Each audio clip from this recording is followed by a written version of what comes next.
Hi, ഞാൻ +1 +2 science പഠിച്ച ഒരാളായിരുന്നു. 10ാം ക്ലാസ് കഴിഞ്ഞ് നമ്മളൊരു പുതിയ സ്കൂൾ അഡ്മിഷൻ എടുക്കുന്ന സമയത്ത് നമുക്ക് എന്തായാലും പുതിയ ടീച്ചേഴ്സിനെയും പുതിയ ഫ്രണ്ട്സിനെയും ഒക്കെ കിട്ടും. ഞാനൊരു സ്കൂൾ അഡ്മിഷൻ എടുത്തു. അവിടെ എനിക്കും പുതിയ ടീച്ചേഴ്സിനെയും പുതിയ ഫ്രണ്ട്സിനെയും ഒക്കെ കിട്ടി.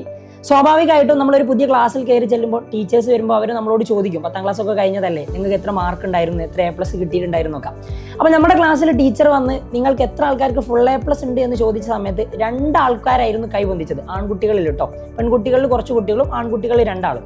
അപ്പോൾ ഈ 2 ആൺകുട്ടികൾക്ക് മാത്രമേ അന്ന് നമ്മുടെ ക്ലാസ്സിൽ ഫുൾ A+ ഉള്ളത് ഉണ്ടായിരുന്നുള്ളൂ. എനിക്ക് ഫുൾ A+ ഇല്ലായിരുന്നു, അതിൽ പെട്ട ഒരാളായിരുന്നില്ല ഞാൻ.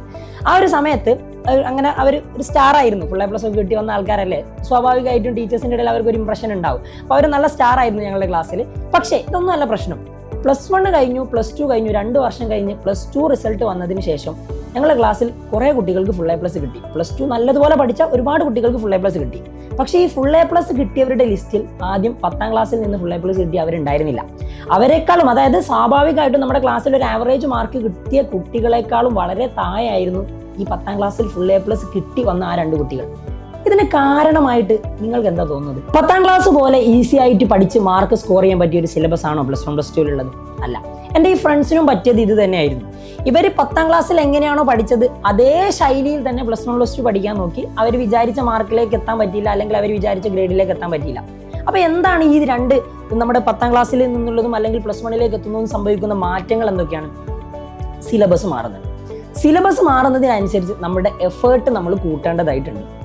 നമ്മൾ എങ്ങനെയാണോ മുമ്പ് പഠിച്ചത് അതിൻ്റെ ഡബിൾ അല്ലെങ്കിൽ 2 ടൈംസ് നിങ്ങൾ എക്സ്ട്രാ വർക്ക് ചെയ്യേണ്ടി വരും. ചിലപ്പോൾ 3 ടൈംസ് ചെയ്യേണ്ടി വരും. അത് നിങ്ങളുടെ എബിലിറ്റി അനുസരിച്ചിരിക്കും. അപ്പോൾ വളരെ സിമ്പിളായിട്ട് എനിക്ക് പറയാനുള്ളത്, 10ാം ക്ലാസ് കഴിഞ്ഞ ഒരു കുട്ടിയാണോ നിങ്ങൾ, +1 സയൻസ് എടുക്കാൻ ആഗ്രഹിക്കുന്ന ഒരാളാണോ നിങ്ങൾ, ഇതുവരെ പഠിച്ചതുപോലെയല്ല നിങ്ങൾ പഠിക്കേണ്ടത്. കൃത്യമായിട്ടുള്ള പ്ലാനോട് കൂടി, ഒരു സ്ട്രക്ചറോട് കൂടി തന്നെ നിങ്ങൾ പഠിക്കണം. അങ്ങനെയാണ് നിങ്ങൾ ആഗ്രഹിക്കുന്നതെങ്കിൽ നിങ്ങൾക്ക് വേണ്ടിയിട്ടുള്ളതാണ് നമ്മൾ എജുപോർട്ടിൻ്റെ +1 സയൻസ് സൂപ്പർ ബാച്ച്. 6499 രൂപയായിരുന്നു നമ്മുടെ സൂപ്പർ ബാച്ചിന്റെ വില. സോ ഇപ്പോൾ ഓഫർ പ്രൈസിൽ നിങ്ങൾക്ക് 5499 രൂപയ്ക്ക് ലഭിക്കുന്നതാണ്. നിങ്ങൾ നമ്മുടെ ആപ്പ് ഡൗൺലോഡ് ചെയ്തിട്ട് ആദ്യത്തെ ചാപ്റ്ററൊക്കെ നിങ്ങൾക്ക് ഫ്രീ ആയിട്ട് ഉണ്ടാകും. അപ്പോൾ അത് കണ്ടു നോക്കുക. എന്നിട്ട് നിങ്ങൾക്കത് ഓക്കെ ആയിരിക്കും, ഇത് പഠിച്ചിട്ടുണ്ടെങ്കിൽ എനിക്ക് +1ൽ നല്ല മാർക്ക് സ്കോർ ചെയ്യാൻ പറ്റും എന്നുള്ളൊരു വിശ്വാസം നിങ്ങൾക്ക് തോന്നുകയാണെങ്കിൽ നിങ്ങൾ തീർച്ചയായിട്ടും നമ്മുടെ ബാച്ചിൽ ജോയിൻ ചെയ്യണം. ആ ഒരു ട്രസ്റ്റ് നിങ്ങൾക്കുണ്ടെങ്കിൽ നിങ്ങൾ എജുപോർട്ടിൻ്റെ കൂടെ തന്നെ നിൽക്കണം. നിങ്ങൾക്ക് എന്തായാലും നിങ്ങൾ വിചാരിച്ച ഒരു മാർക്ക് +1 +2ൽ സ്കോർ ചെയ്യാൻ പറ്റും. 10ാം ക്ലാസ് വരെ എങ്ങനെയാണോ എജുപോർട്ട് നിങ്ങളെ സപ്പോർട്ട് ചെയ്തത് അതേപോലെ തന്നെ നിങ്ങളുടെ +1 +2 സയൻസ് ലൈഫിലും നമ്മൾ ഉണ്ടാകും.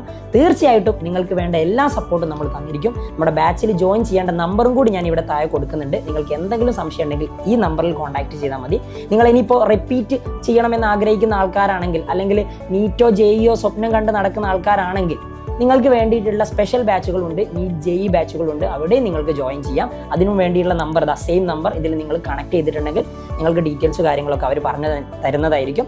ആൻഡ് ഞാനൊരു രജിസ്ട്രേഷൻ ഫോമും കൂടി താഴെ കമൻറ്റ് ബോക്സ് കൊടുക്കുന്നുണ്ട്.